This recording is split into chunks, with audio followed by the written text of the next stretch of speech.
শহরবাসীকে জল যন্ত্রণা থেকে ৮০% মুক্তি দেওয়া গিয়েছে। আরও নতুন ৩টি অত্যাধুনিক পাম্প বসানো হচ্ছে। তাহলে ১০০%ই জল যন্ত্রণা থেকে মুক্তি দেওয়া হবে। মঙ্গলবার পুর নিগমের পূর্ব জোনের ২৫ নম্বর ওয়ার্ড এলাকার ধলেশ্বরস্থিত দেবেন্দ্র রোডে একটি পার্কার ভিত্তি প্রস্তর স্থাপন করা হয়। সেখানে বক্তব্য রাখতে গিয়ে এই কথা বলেন মেয়র দীপক মজুমদার। তিনি আরও বলেন, সুন্দর পরিচ্ছন্ন আধুনিক আগরতলা তৈরি করতে বিগত ৪ বছর ধরে কাজ করে চলেছে পুর নিগম।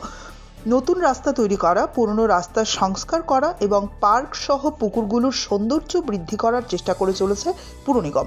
শহরবাসীর উদ্দেশ্যে তিনি বলেন, ৪ বছরের নিগম কি কি কাজ করেছে এবং কি কি প্রতিশ্রুতি ছিল মিলিয়ে নেবেন। দেখবেন প্রতিশ্রুতি অনুযায়ী কাজ করে চলেছে বিজেপি শাসিত পুর নিগম। মেয়র দাবি করেন, স্বচ্ছ পানীয় জল সরবরাহ করার ব্যবস্থা করা হয়েছে। কিছু কিছু বাড়ি এখনও বাকি আছে। আগামী ১ বছরের ভেতর বিশুদ্ধ পানীয় জল প্রতিটি বাড়িতে পৌঁছে দেওয়া হবে। যে সকল পার্কগুলি সংস্কারের অভাবে পড়েছিল এবং নেশার আখড়ায় পরিণত হয়েছিল, সেগুলোকে সংস্কারের কাজে হাত দেওয়া হয়েছে। পাশাপাশি নতুন নতুন পার্ক তৈরি করা হচ্ছে। ধলেশ্বর দেবেন্দ্র রোডে এই জায়গাটি পরিত্যক্ত অবস্থায় পড়েছিল। এলাকাবাসী দাবি করে এখানে একটি পার্ক নির্মাণ করার, সেদিকে লক্ষ্য রেখে এই উদ্যোগ নেওয়া হয় বলে মেয়র জানান। আমার খুব ভালো লাগলো যে বহুদিনের একটা এই এলাকার মানুষের দাবি বা প্রত্যাশা ছিল, এবং এই এলাকার যিনি কর্পোরেটর সীমাদিরও এটা অনেক দিনের দাবি ছিল যে এখানে একটা পার্ক নির্মাণ করা, খালি জায়গাটা।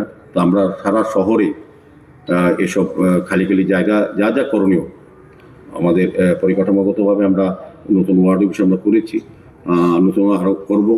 কাজে আমি বলবো যে শুধু আমাদেরকে একটু সময় দেবেন। আগে দীর্ঘ ২৫ বছর টানা, আগে ১০ বছর যে কাজগুলি আপনাদের করা উচিত ছিল আপনাদের জন্য, যারা করেননি, আমাদের ৮ বছর সরকার এবং আমাদের ৪ বছর আগরতলা পৌর নিগম, আমি বলবো অনেকটাই আমরা করে ফেলেছি, আরও বাকি আছে। এখনও প্রতিদিন প্রতি মানুষ আমাদের কাছে আসে, এটা আমাদের ভালো লাগে যে আমাদের প্রতি মানুষের আস্থা আছে আমাদের সরকার এবং আমাদের পৌর নিগম, আমাদের কর্পোরেটের ওপর, যে তারা কাজ করছেন বলেই মানুষ দাবি করছেন। আগে আপনাদের এখানে অনেকের অভিজ্ঞতা ছিল, আপনাদের ইচ্ছা ছিল পার্ক নির্মাণ করার, আপনাদের ইচ্ছা ছিল ওয়ার্ড অফিস তৈরি করার, আপনাদের ইচ্ছা ছিল রাস্তা তৈরি করা, নিকাশি ব্যবস্থা, পানীয় জল এবং বৃষ্টি জমানো জল থেকে আপনাদের মুক্ত করা, কিন্তু সাহস করে বলার সুযোগ পাননি বা শুনেননি। আর আমাদের কর্পোরেটর, আমাদের মুখ্যমন্ত্রী, আমাদের সাংসদ এখন বাড়ি বাড়ি নিজেরাই যান, বুথ লেভেল পর্যন্ত কথা বলেন। এটাই পরিবর্তন। সরকার, শুধু সরকার পরিবর্তন হয়নি, সমস্ত সামাজিক অবস্থা ব্যবস্থাপনার মধ্যে পরিবর্তন হয়েছে। কাজে আপনারা আমাদেরকে সহযোগিতা করবেন, এই আশা আগের মতো ৪ বছর করেছেন। আমরা নতুন সুন্দর আগরতলা, পরিচ্ছন্ন আগরতলা, যানজটমুক্ত আগরতলা।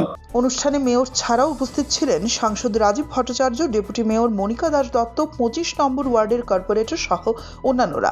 সাংসদ রাজীব ভট্টাচার্য বলেন, এলাকার সুষ্ঠু এবং সুস্থ পরিবেশ গঠনের জন্য পার্ক একটি গুরুত্বপূর্ণ ভূমিকা রাখে। এই পার্কটি নির্মাণ হলে এই এলাকায় সুস্থ পরিবেশ গঠিত হবে। এই এলাকার জনগণ দীর্ঘদিন ধরে যার জন্য অপেক্ষা করছে। আগরতলা পুর নিগমের ২৫ নম্বর ওয়ার্ডের একটি পালক আমাদের সংযুক্ত হচ্ছে। আমাদের স্বামী দয়ালানন্দ স্কুলের ঠিক অপোজিট ডাইরেকশনে আমাদের একটি সুদৃশ্য পার্ক নির্মাণের জন্য আমাদের আজকে ভূমি পূজন এখানে সমাপ্ত হয়েছে।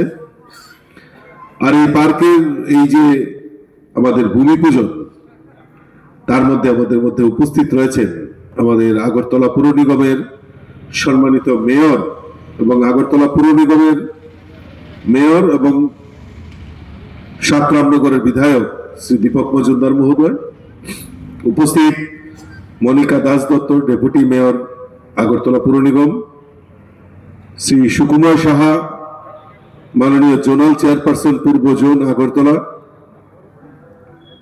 সম্মানিত Mihir Gope, additional commissioner, Shantanu Dutta, east জোনের চেয়ারম্যান, এবং যার পৌরোহিত্যে আমাদের এই সভা সংগঠিত হচ্ছে Shrimati Seema Debnath, corporator ২৫ number ward, এবং আমার সম্মুখে উপস্থিত ৫৮ লক্ষ টাকা ব্যয়ে এই পার্কটি নির্মাণ করা হবে। ৬ মাসের ভেতর যেন কাজ সম্পূর্ণ হয়, সেদিকে লক্ষ্য রেখে কাজ করার পরামর্শ দেন মেয়র। এদিনের এই অনুষ্ঠানকে ঘিরে এলাকাবাসীর মধ্যে উপস্থিতি ছিল চোখে পড়ার মতো।